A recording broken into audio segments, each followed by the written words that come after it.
안녕하세요. 약이 어떻게 우리 몸의 통증이나 감각, 또 기분까지 조절하는지 궁금하지 않으세요? 이번 시간에는 다양한 약물들이 마치 우리 몸의 제어판을 다루듯 어떻게 작동하는지 그 핵심 원리를 한번 파헤쳐 보겠습니다. 정말 신기한 일이죠. 어떤 화학물질은 통증을 싹 사라지게 하고, 어떤 건 몸을 마비시키고, 또 어떤 건 엄청난 쾌감을 만들어내잖아요.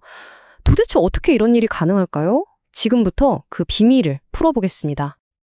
자, 이 모든 걸 설명할 아주 기가 막힌 비유가 하나 있습니다.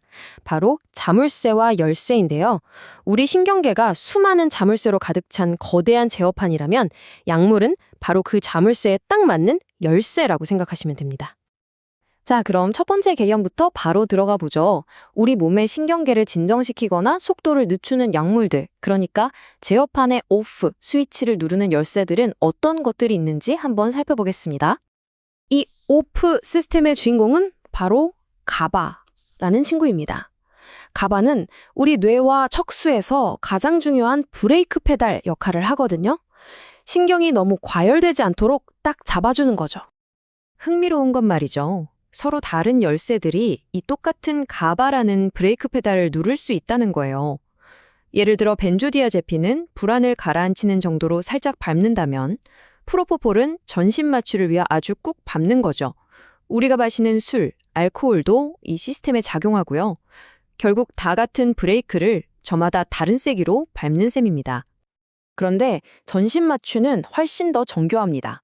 단순히 브레이크만 밟는 수준이 아니에요.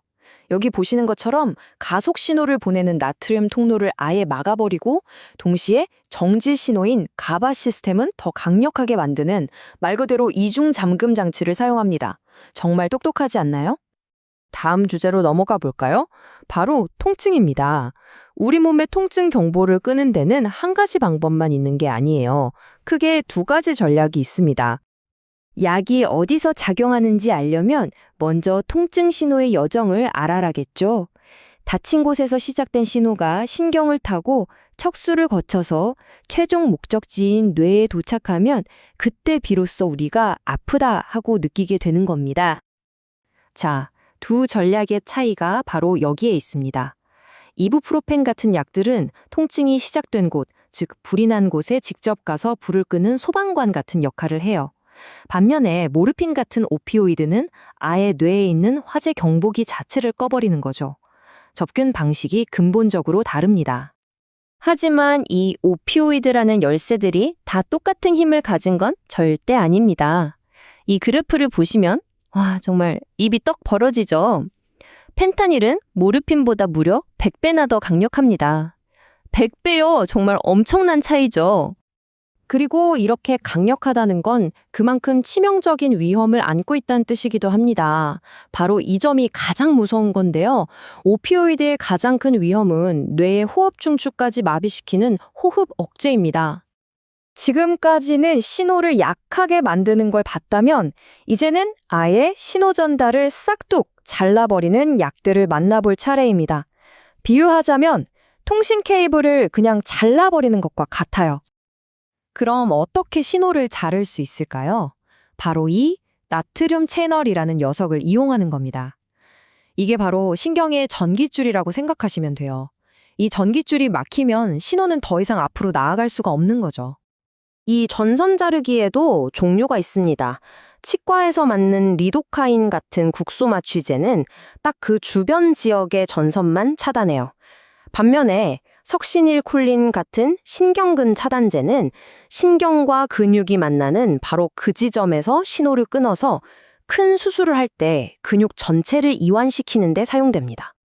자, 지금까지는 계속 브레이크를 밟거나 전선을 끊는 이야기를 했잖아요.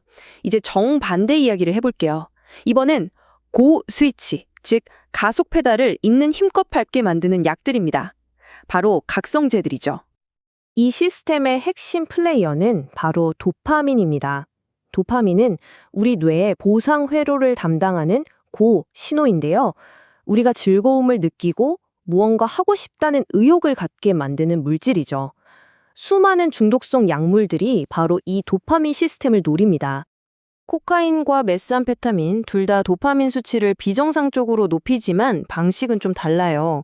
여기 보시는 것처럼 코카인은 쓰고 난 도파민을 청소하는 걸 방해해서 계속 쌓이게 만들고요. 메스암페타민은 한술 더 떠서 아예 도파민 창고문을 부수고 쏟아져 나오게 만드는 겁니다. 자, 이제 모든 조각들이 하나로 맞춰지는 것 같죠? 이 강력한 화학적 열쇠들은 어떻게 사용하느냐에 따라서 우리를 살리는 약이 될 수도 혹은 파괴하는 독이 될 수도 있는 그런 아슬아슬한 경계에 서 있습니다. 이 표를 보시면 그 점이 한눈에 들어올 겁니다. 보세요. 같은 가바 시스템이라는 자물쇠를 두고 벤조디아제핀은 치료용 열쇠로, 알코올은 남용되는 열쇠로 쓰이죠. 오피오이드 수용체라는 자물쇠에는 모르핀과 헤로인이라는 두 개의 열쇠가 있고요.